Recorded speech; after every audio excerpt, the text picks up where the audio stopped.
दोस्तों नमस्कार। नमस्कार सर। नमस्कार जी। नमस्कार, सत श्री अकाल, आदाब, केम छो। आप सभी को बहुत बहुत स्वागत है आज की इस सेशन में। और दोस्तों, आप सभी का मैं जय सराफ आज की इस सेशन में, इस जूम पैनल पे, आज की इस शानदार सेशन में आप सभी ऊर्जावान साथियों का हार्दिक हार्दिक हार्दिक स्वागत करता हूं। एक जोरदार तालियां होनी चाहिए। और दोस्तों, इस सेशन की शुरुआत करने से पहले मैं हमारे दोनों आदरणीय गुरु, डायमंड लीडर और बीएसएस सिस्टम के founders mister DN Sharma sir and mister Manoj Kumar Soni sir को मैं तहे दिल से प्रणाम करता हूं। सभी रेड क्लब लीडर्स को भी मेरा प्रणाम है और सभी ऊर्जावान साथियों को मेरा नमस्कार है। दोस्तों, आज का दिन बहुत ही शुभ है और आज हमारे बीच एक बहुत ही शानदार प्रेजेंटर हैं जिन्हें हम सुनने वाले हैं। सही है, उनकी अच्छी एक नॉलेज हमें सुनने का, सीखने का, समझने का मौका मिलेगा। और दोस्तों, इन्हें इस पैनल पे इनवाइट करने से पहले मैं उनका एक छोटा सा परिचय रखना चाहूंगा। दोस्तों, मैडम जो हैं बेसिकली संबलपुर ओडिशा से बिलोंग करते हैं।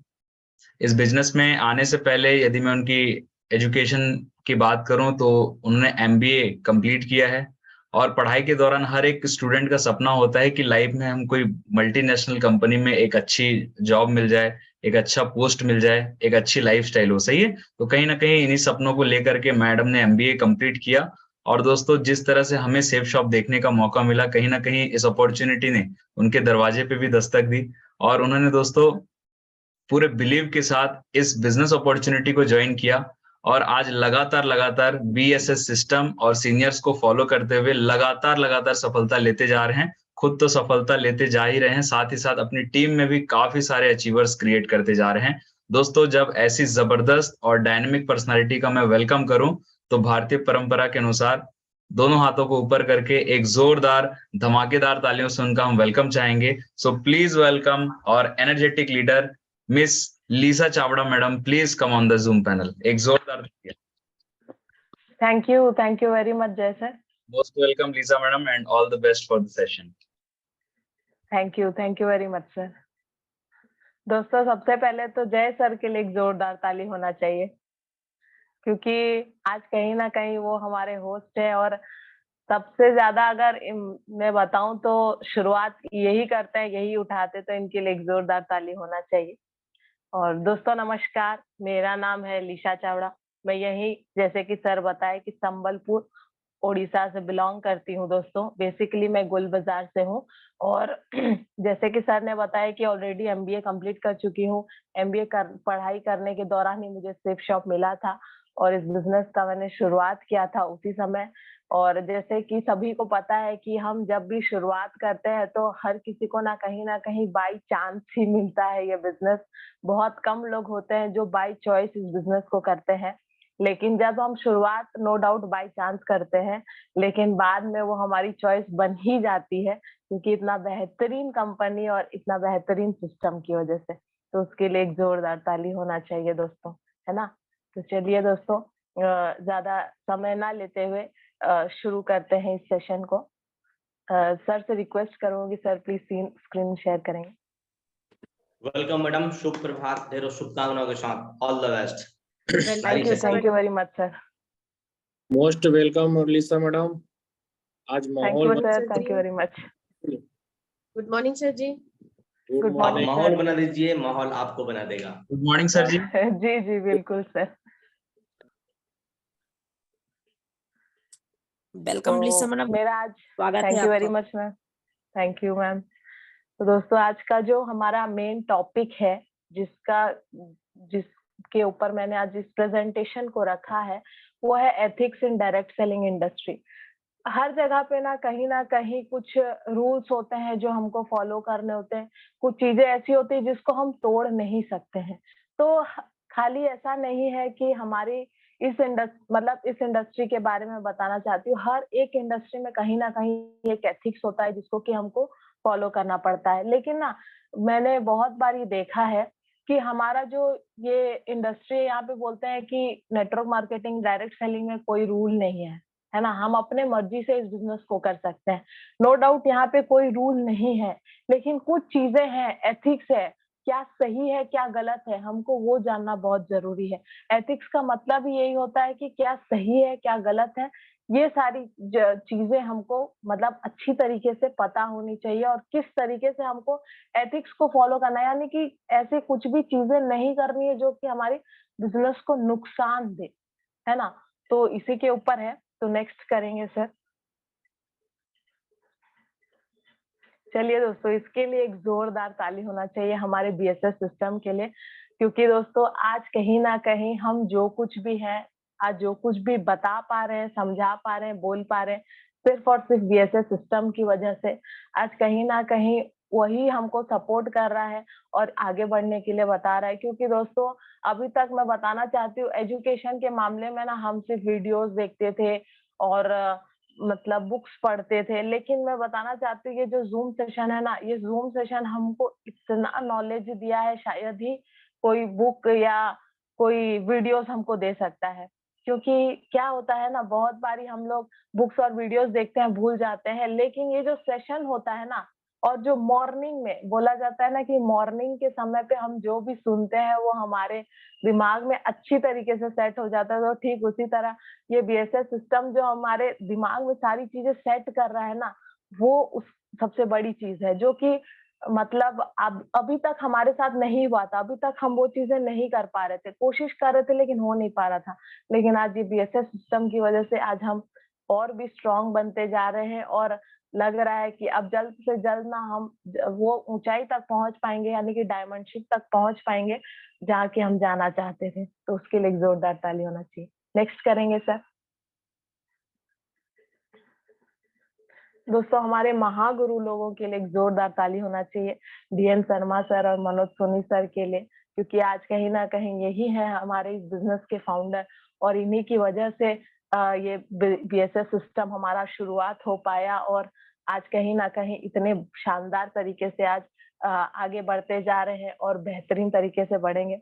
और दोस्तों उसके साथ ही मेरे जो महागुरु है गोपाल चंद्र साहू सर, जिनका हाथ पकड़ के मैं आज इस बिजनेस में यहाँ तक पहुंच पाई हूँ, इस जगह तक पहुंची हूँ और आगे डायमंडशिप तक भी पहुंचूंगी, तो सिर्फ और सिर्फ इनका साथ की वजह से, क्योंकि कहीं ना कहीं इन्हीं का साथ था बोल के मैं आज खड़े रह पाई। नहीं तो मेरा भी मतलब जो सिचुएशन सारी आई थी, जो बाढ़ आई थी कहीं ना कहीं वो हमको लेके चली जा रही थी, लेकिन सर ही थे जिन्होंने हाथ दिखाया और हमको कहीं ना कहीं बचाया।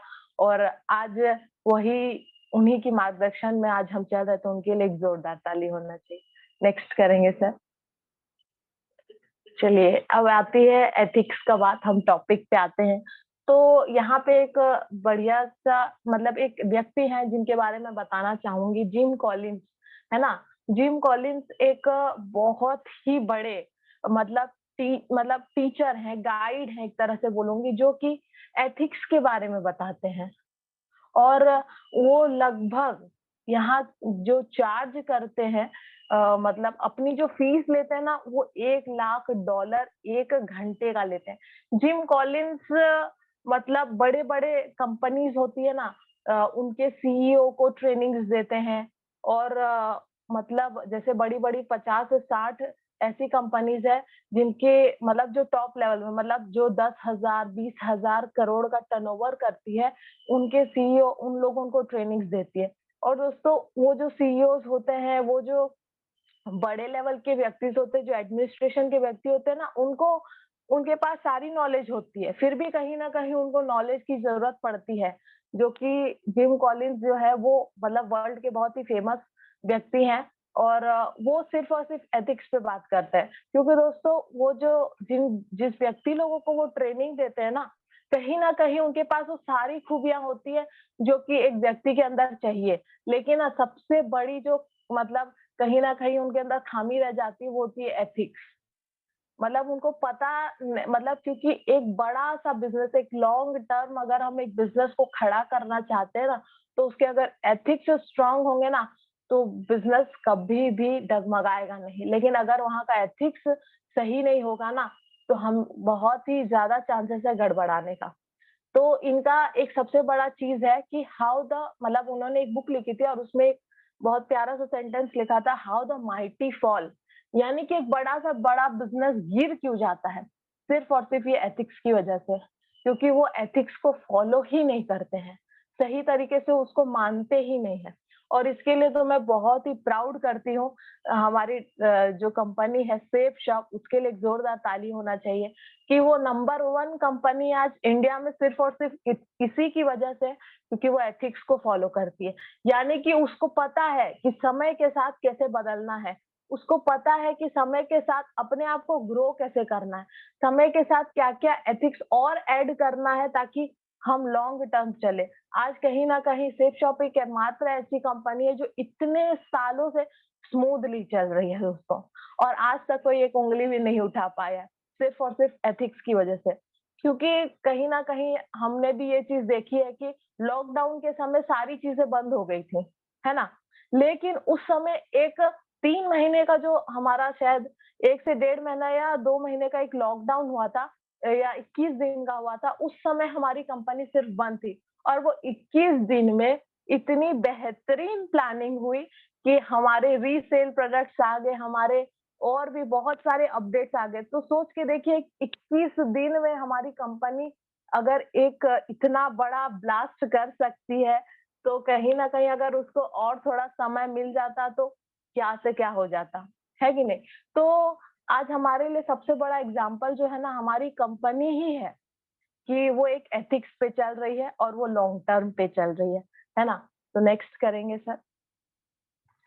तो हमको क्या-क्या एथिक्स फॉलो करने हैं और क्या-क्या चीज़ें हमको करनी चाहिए और क्या-क्या चीज़ें नहीं करनी चाहिए। हमको पता है कि यहाँ पे कार्डिनल रूल्स है जिसको हमको फॉलो करना ही करना है। उसके बिना हम इस बिज़नेस को कर ही नहीं सकते हैं। तो सबसे पहला है never do anything first time without asking upline, है ना? हमको इस बिज़नेस में कोई भी काम ना बिना पूछे नहीं करना है अपने अपलाइन से। लेकिन क्या होता है ये चीज़ जब हम बताते हैं ना तो लोग इसका उल्टा ही करते हैं, है कि नहीं? क्या करते हैं कि मतलब नहीं करके देखते हैं ना, क्या हो जाएगा? ऐसा सोचते हैं। लेकिन मैं बताना चाहती हूँ कि हम जब जानते हैं कि मतलब एक कुआँ है, कुआँ बहुत गहरा है, हमको पता है एक जन मतलब गिर के उसपे मर चुका है ऑलरेडी, गिर के मर चुका है और हम देख रहे हैं, समझ रहे हैं, फिर भी क्या करते हैं हम जाके ट्राई करेंगे क्या? गिर के देखेंगे क्या कि न म मैं भी मर रहा हूँ कि नहीं, चेक करेंगे क्या? कहीं न कहीं नहीं करेंगे, है ना? तो इसीलिए कोई ऐसी चीज़ करनी ही नहीं है हमको, बल्कि दूसरों की गलतियों से सीखना है कि नहीं उन्होंने ये गलती की थी तो हमें नहीं करनी है। तो यहाँ पे ये एक्सपीरियंस हमको किससे मिलेगा? हमारे सीनियर से ही मिलेगा, हमारे जो मेंटर हैं उन्हीं से मिलेगा, हमारे जो अपलाइन हैं उन्हीं से ही मिलेगा। तो हमको यही चीज़ फ़ोकस करना है, यही चीज़ जानना है कि उन्होंने जो गलतियाँ की है, हम वो ना दोहराएँ और हमेशा एक बेस्ट अपलाइन वही चाहेगा कि वो जो गलती की है ना, उनकी टीम वो गलती ना करे और वो हमेशा बार-बार मतलब मेरे अपलाइन ने तो मुझे मतलब 50-60 बार, 100 बार बोला होगा कि ये गलतियाँ ना मत करिएगा। लेकिन क्या करें शुरुआत में मैं समझ नहीं पाती थी, लेकिन थोड़े समय बाद मुझे समझ में आया कि ये ही गलतियों की वजह से मेरा काम नहीं हो पा रहा था।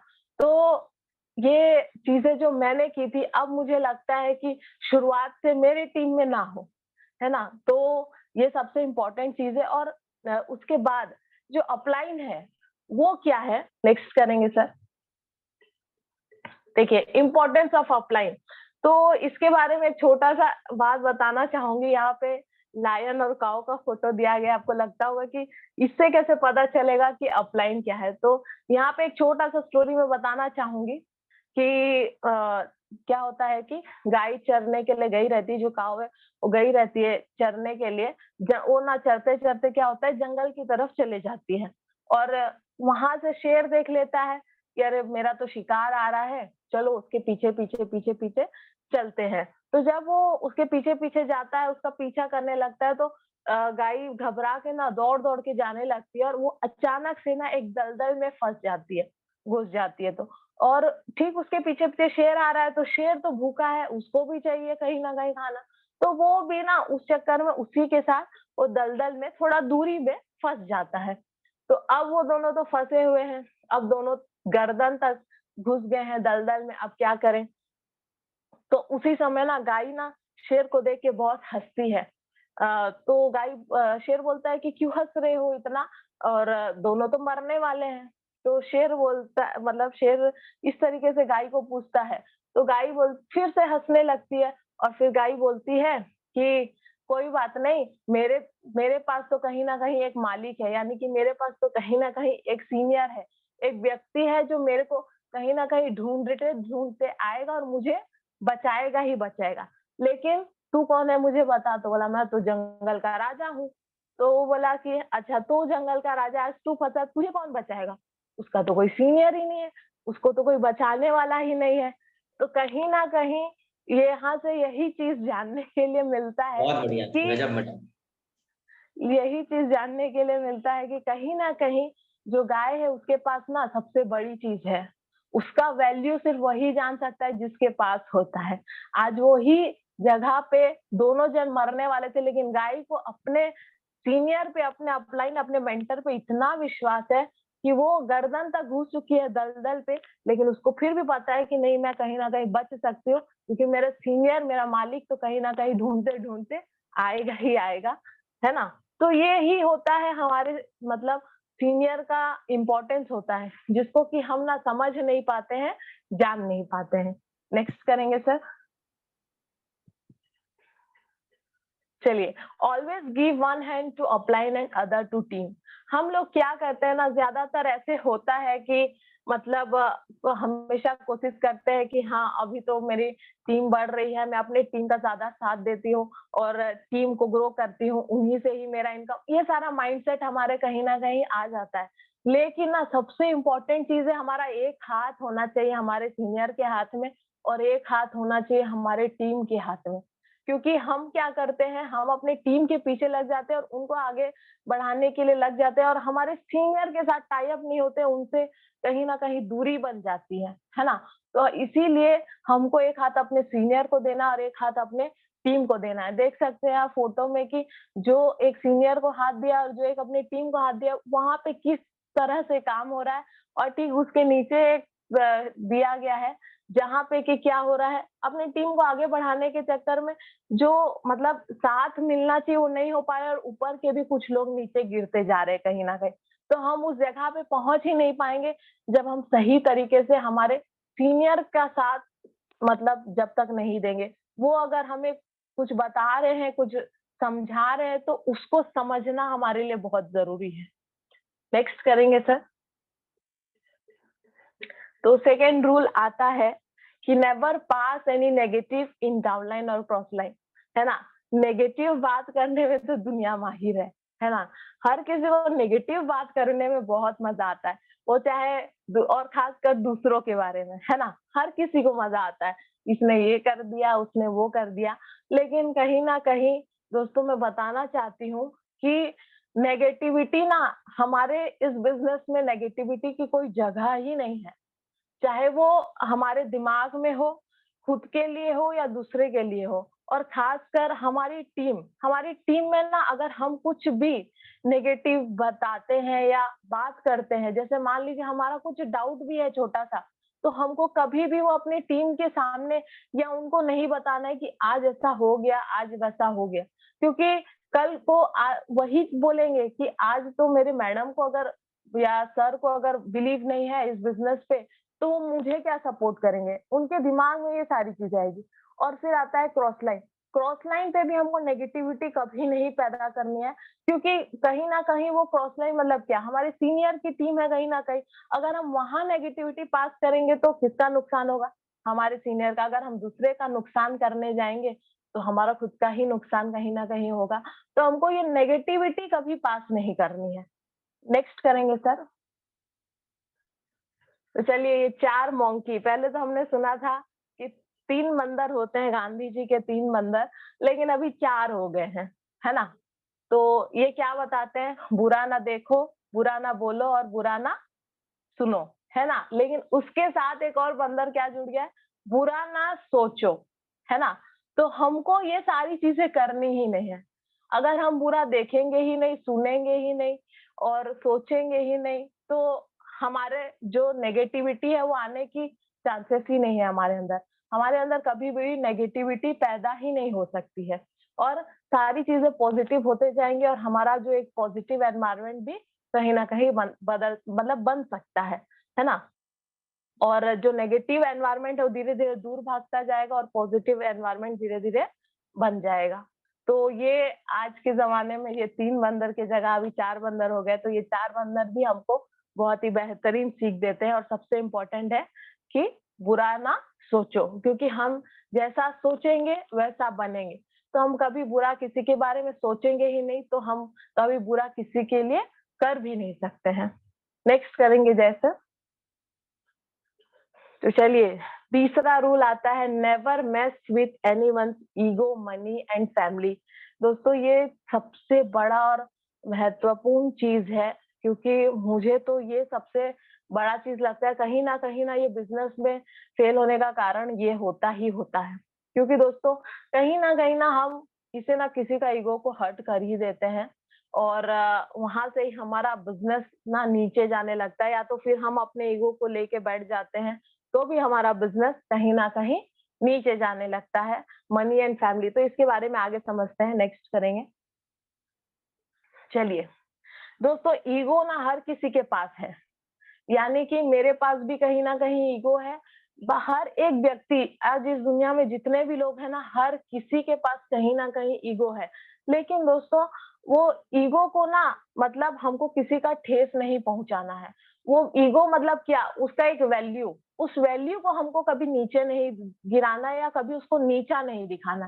तो यहाँ पे एक बहुत बढ़िया सा चीज लिखा गया, to truly understand someone welcome need to be in person to. मतलब इसका मतलब ये है कि किसी का मतलब इम्पोर्टेंस जानने के लिए हमको पहले उस पर्सन का जो शू है, मतलब उसके बारे में तो जानना चाहिए कि वो किस लेवल का व्यक्ति है, या उसके साथ क्या बीत रही है, या उसके साथ क्या हो रहा है। Today be in person shoe we welcome need to take off our shoes on. मतलब सबसे पहले हमको ना खुद के जूते निकाल के ना उसके जूते के अंदर अगर हम पाँव डालते हैं, तो अब हमको पता चलेगा कि वो कितनी तकलीफ में है, कहीं ना कहीं वो क्या क्या चीजों से गुजर रहा है। तो उस चीजों को, ईगो को हमको कभी भी हर्ट नहीं करना है, क्योंकि आज उसके साथ कुछ परिस्थिति चल रही है, आज हम कहीं ना कहीं उसको टोक देंगे, उसको बोल देंगे, या उसको नीचा दिखा देंगे, लेकिन कल को वो हमारे साथ भी कहीं ना कहीं हो सकता है। तो हमको उस चीज को लेके उस चीजों को ध्यान रखना है, क्योंकि छोटी छोटी ही चीजें हैं जो ना मतलब जो एक रिलेशन होता है ना, उसको तोड़ने में माहिर होती है। वो एक बड़ा अच्छा से अच्छा, स्ट्रॉन्ग से स्ट्रॉन्ग रिलेशन को ना ये तोड़ देता है। नेक्स्ट करेंगे सर। फिर आता है मनी, है ना।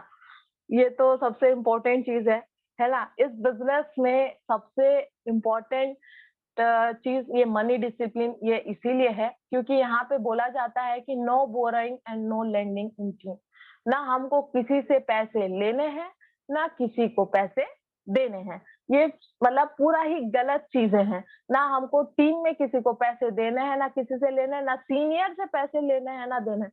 क्योंकि दोस्तों पैसा एक ऐसी चीज है ना जो हर एक चीज को बर्बाद करके रख देता है ना। क्योंकि जो दे रहा है ना उसको भी याद रहता है, जो ले रहा है उसको भी जिंदगी भर याद रहता है। मैं यहाँ पे एक छोटा सा चीज बताना चाहूंगी। जैसे मान लीजिए कि मैंने अपने सीनियर से कुछ पैसे ले लिए हैं, ठीक है। अब मुझे बताइए, जब मैंने लिए हैं, अब मुझे तो पता है कि मैंने तो ले लिए, अभी मैं रिटर्न नहीं कर रही हूँ, तो क्या होगा। मैं और वो सीनियर के पास जाऊंगी, वो बिजनेस रिलेटेड कभी कुछ बात कर पाऊंगी, मैं उनको कॉल करूंगी, मैं इस बिजनेस को आगे बढ़ा पाऊंगी, कहीं ना कहीं नहीं बढ़ा पाऊंगी। मान लीजिए कि मैंने अपने सीनियर को हेल्प करी या कुछ पैसे दिए, ठीक है, एग्जाम्पल दे रही हूँ। तो मान लीजिए उनको मैंने दिए, तो अब मुझे बताइए कि वो मेरे काम पे आएंगे क्या। उनको क्या लगेगा, अरे मैंने तो इसको पैसे नहीं दिए हैं अभी तक, तो मैं किस मुंह से जाऊं। ये सारी चीजें होने लगेगी और ना वहां पे एक डिस्टरबेंस क्रिएट हो जाएगा, और जो हमारा बिजनेस अच्छी तरीके से जा रहा होगा ना, वो कहीं ना कहीं बिखर ही जाएगा। तो हमेशा ना हमको एक ही काम करना है, वो ये है कि अपने अकाउंट जो है, मतलब अपना जो, मान लीजिए कभी ऐसा हो जाता है कि 100-200 एकदम इमरजेंसी में दरकार पड़ जाता है या चाहिए हमको, तो लिए तो उसको तुरंत ही क्लियर करना है। कभी भी ये सारी चीजों को बढ़ावा नहीं देना है, क्योंकि इस वजह से भी ना हमारे बिजनेस ना टूट मतलब हमारी टीम में दरारें आती है और कहीं न कहीं कब टूट जाती है हमको पता नहीं चलता है। जब बाद में हम आराम से सोचते हैं ना तो पता चलता है कि ये कारणों की वजह से शायद ऐसा हुआ होगा। तो इस चीज़ों को लेके हम हमेशा ध्यान रखेंगे कि ये सारी चीज़ें कभी भी हमारी टीम में होनी नहीं चाहिए और हमेशा हमको कोशिश करना है कि ये एफआईएम में ये सारी चीज़ें ना हमें ज़रूर से क्लियर करनी है, जो भी नया व्यक्ति आता है। नेक्स्ट सर और एक नेक्स्ट है ऑनेस्टी, है ना? लास्ट पॉइंट है। तो हम हर कोई जानते हैं कि ऑनेस्टी कितना ज़रूरी हर एक जगह पे, ईमानदारी कितना ज़रूरी है। उसके बगल में ल लिखा है वुड कटर। तो चलिए ये वुड कटर क्या है ये समझते हैं। वुड कटर एक स्टोरी है एक्चुअल में, ये भी एक छोटी-सी स्टोरी आप सभी भी सुने होंगे, पर मैं इसको यहाँ रखना चाहूँगी। हमने सुना है ना कि एक मतलब लकड़हार रहता है जो कि मतलब पेड़ काटते रहता है और अचानक से उसकी जो कुल्हाड़ी होती है, वो कहीं न कहीं एक नदी में गिर जाती है।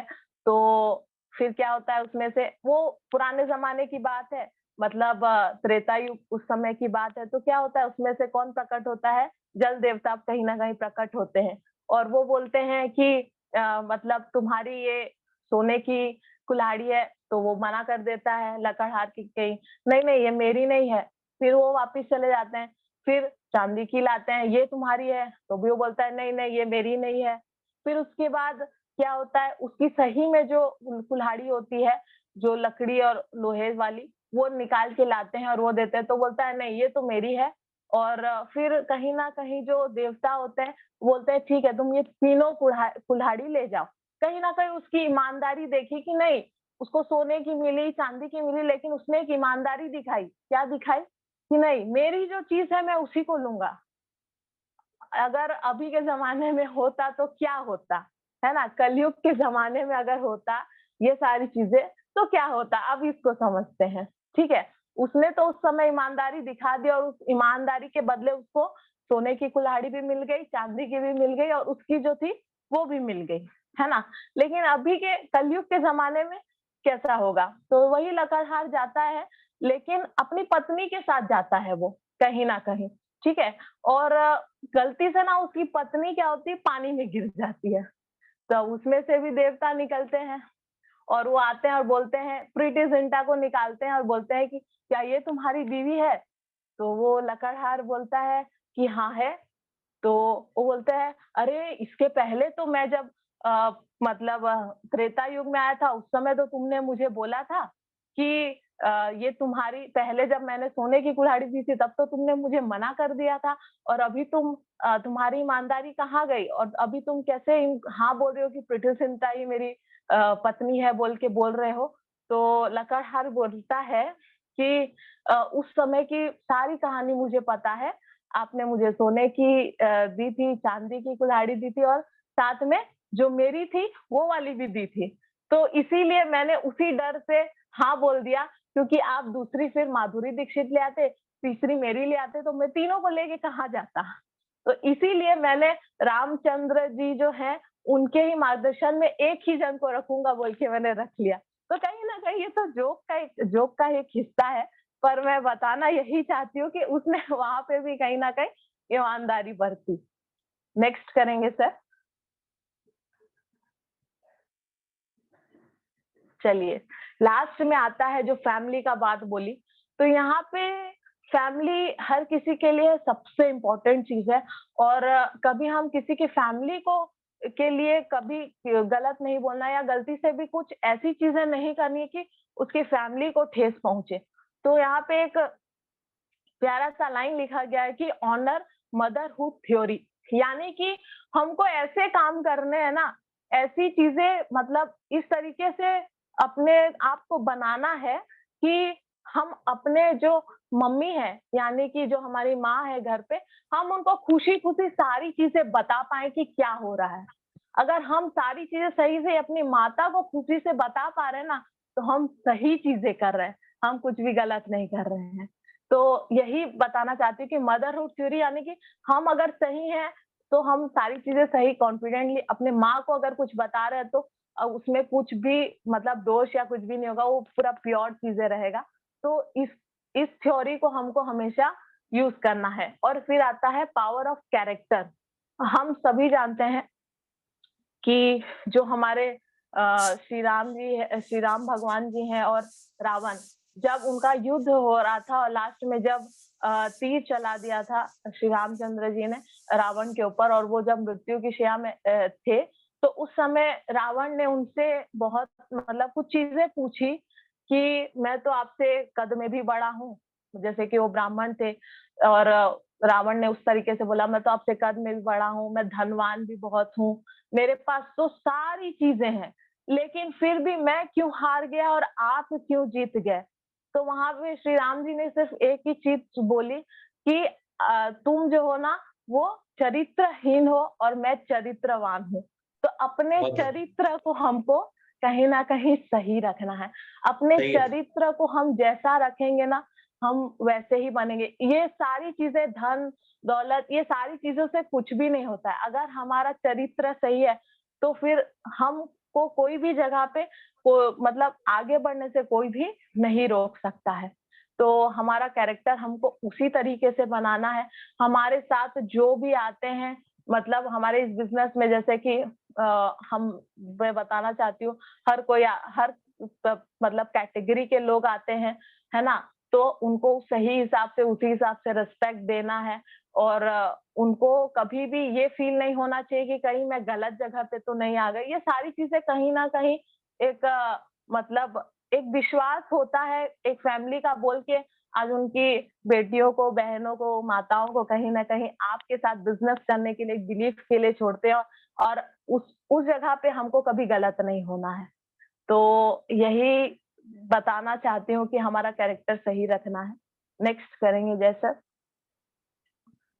Thank you very much. मैं और ज्यादा कुछ नहीं बोलूंगी, यही 3 पॉइंट्स ही बताना चाहती थी जो कि मुझे सबसे इम्पोर्टेंट लगा। और मैं मतलब उतना ज्यादा कुछ तैयारी नहीं कर पाई, लेकिन मुझे छोटी छोटी चीजें लगी कि मुझे बताना चाहिए, तो मैं इतना ही बोलना चाहूंगी।